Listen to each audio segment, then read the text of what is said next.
How much revenge will satisfy Netanyahu? It's 11,000 dead now, 74.5% of them women, children, and elderly people.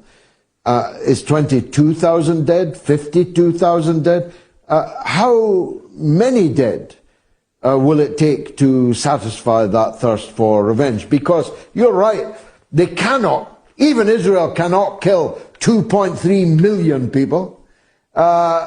Even our brain-dead politicians could not stand by whilst 2.3 million people were killed. So the killing is going to have to stop short of killing every Palestinian. The question is now, how far short?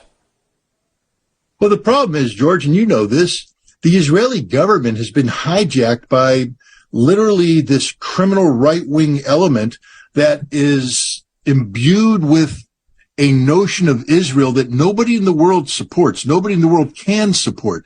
The notion of a greater Israel, and that's Israel, one that has no Palestinian people.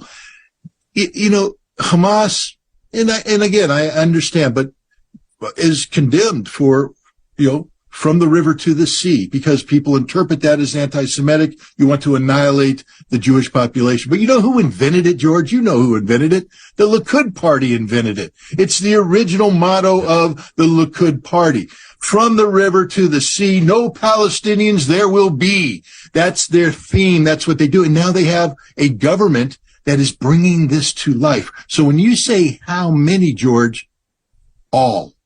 They want them all gone. Every single one of them, and they're not even hiding it now.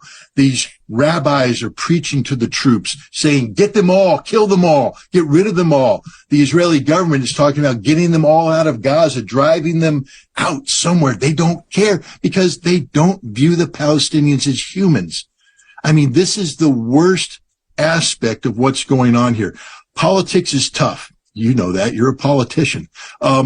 And sometimes people take hard stands and bad things are done. But this isn't politics, George. This is hate. This is pure, unadulterated hatred. And what kills me is no matter how you feel about Hamas, you have to understand that you can't embrace an action undertaken by Israel that dehumanizes an entire people. The Israelis are not crying about the babies, George. The Israelis are not crying about the women. They're definitely not crying about the men. They don't care. They've hardened themselves to the point where they no longer view the Palestinians as humans. And as so long as your government and my government have this see no evil, hear no evil, say no evil approach about Israel, where Israel cannot be criticized, the killing will continue. The only way this stops is when our politicians demand that it stops. But we, so far, don't seem to have an upper limit, which speaks volumes about the people whom we have put in office. We are democracies, George. We elect people to represent us. And if those people truly represent us, it doesn't say much about us collectively as Americans and British, because we're standing by. Yes, we fill the streets with people demonstrating, and I applaud everybody who went out to demonstrate.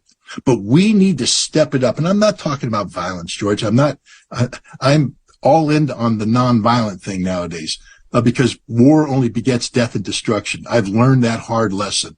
I'm about not going to war. But we need to find a way to send a signal to these people. Where is corporate America? Where are the donors? Where are the people that give money to the politicians that get them into office? Why aren't they calling up? Why aren't we calling them saying, hey, you do a business that allows you to make money, to donate money to a politician? You don't do business anymore, pal, until you get on the phone and you say, stop the killing in Gaza.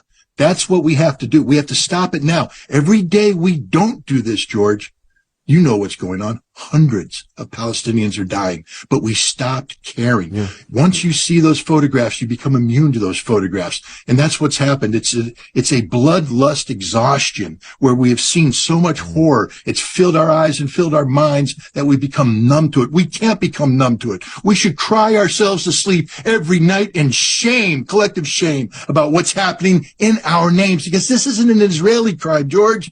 This is an American crime. This is a British crime. This is a European crime. This is a global crime. Every human being on this planet is guilty of killing these people because we're not doing anything to stop them. The damn Arabs and Muslims met in Riyadh and didn't do a damn thing. Excuse my language. I apologize using French on your show, but they didn't do anything, George. Nothing. They talked.